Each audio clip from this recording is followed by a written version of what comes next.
Hey book fans and book nerds of the world, it's Elias and welcome back to another video here on the channel. In today's video, as you guys can probably tell from the title, today I will be reviewing the fifth and final book in the best-selling Never After series by author Melissa de la Cruz, and this book is titled Never After: The End of the Story. So I just finished reading this book a couple of hours ago, and I have a lot on my mind that I want to explain and talk about. But before I get too into detail about my thoughts, I'm going to give you guys a summary about the story. I'm not going to spoil too much in case you guys want to read the book series yourself, which I do recommend. But I'll give just enough to keep you guys intrigued. So the end of the story, like I said, is the final volume in the best-selling Never After series. And in this story, we follow the same main characters from the other books. We have Philomena, who is the main girl protagonist, alongside characters Jack, Gretel, and Alistair. In this story, the League of Seven, which is also their nickname, travel to Neverland in order to find this kidnapped fairy who goes by the name of Sabrina. And Sabrina is actually on the front cover, if you guys really notice it right here. Now, Sabrina isn't just a ordinary fairy who has magical powers. Sabrina is actually one of the 13 fairies. And if you guys do not know from book 1, long ago there were 13 fairies created by this evil woman named Carabosse. However, all 12 of the fairies died except for one, who was Sabrina. Now, the reason why it is so important for Philomena and her friends in this book to find Sabrina is because if Sabrina is killed, then the entire Never After universe will be destroyed. So it's very important that they find Sabrina. Otherwise, this entire fairy tale world universe will just be done for. Like I said, in this story, Philomena and her friends actually go to Neverland. Now, the important thing to know is Neverland is very different in this book than the normal, typical Neverland you guys have probably heard about or watched in the Peter Pan novels or movies. In this story, Neverland is completely different. Captain Hook is actually a good guy in this story, and Peter Pan is actually the bad guy. So the roles are kind of swapped.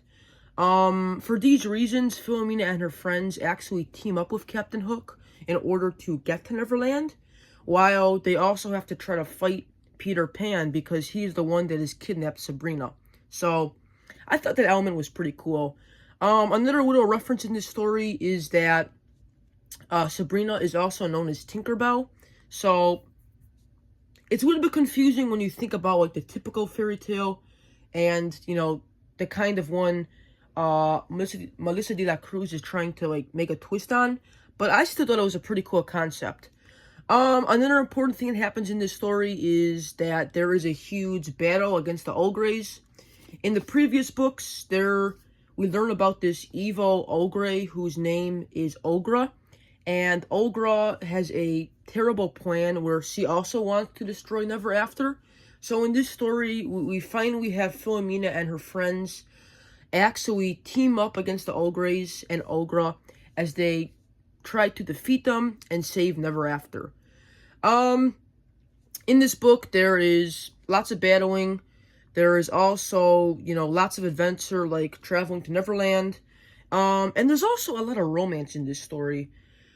In my opinion, I don't think this is the best book in the series. It was definitely weaker. It wasn't really as planned, and it just was a bit of a disappointment for me.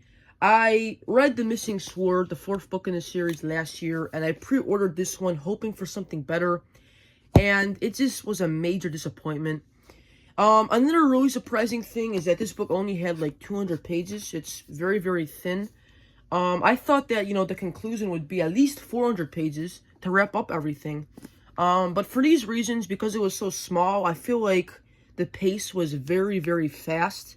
For example, when Philomena and her friends went to Neverland, like, the adventure was only like 30 pages. I'm like, if the book was longer, it definitely could have like been 100 pages. Also, I feel like the final battle against the Ogres, especially Olgra, was not good. There was a scene where Philomena at the end has to team up with Olgra, and they sword fight for literally half a page. Philomena stabs her, and the Olgra Queen dies. I'm like, in all of these books, this major battle was setting up, and then it was just a huge disappointment. I mean, the battle was only 20 pages itself, and half of the battle, the characters were just kind of talking. Like, they weren't really doing much cool action stuff. I've read lots of adventure and action books, and I feel like the way that Melissa de la Cruz wrote the battle sequence was not good. There wasn't really any cool sword fighting techniques. There wasn't any cool, moves or cool karate, stunts. It was just kind of like just standing in place and just like hitting. It wasn't what I expected for a battle. Compared to like, Harry Potter and the Deathly Hallows. Just completely different. Going back to the topic of love, I feel like this book talked way too much about romance. Especially with characters Philomena and Philomena and Jack. In the previous books, Philomena and Jack were boyfriend and girlfriend. But in this book, they're not really talking to one another because there was a huge time jump change at the end of book 4. So in the story, there's lots of like talks about romance, like Philomena and Jack expressing their feelings, and they kiss each other a few times. I just thought that there was too much romance in this book, especially since this is a middle grade, series. I was reading some of the reviews on Amazon, and some people are actually disappointed that that the author is including all of these romance stuff. But I guess that's just how the author is. She's written, lots of romance books as well, and I guess she just has to include it in her works. I'm trying to think if I have any other thoughts. Yeah, there was also a bonus chapter at the end of the story, which I thought was actually pretty good. It was the story about Ira, who is the magic mirror in the series, who was actually cursed. It was a cool story about her experience going to Wonderland and meeting the Queen of Hearts and stuff. So I thought it was a pretty cool bonus. But overall, guys, like I said, definitely was not the best book in the series.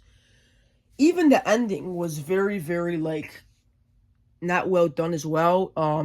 I feel like, the author was just rushing stuff to get the book published. At the end, the characters, it didn't really explain what they were doing in life, what their destiny was. It just kind of was like, oh, and they hugged each other after the battle, and they lived happily ever after. Like, it didn't really touch specifics about, the human world or what their destinies were going to be later in life. It just kind of was like, okay, mission's done.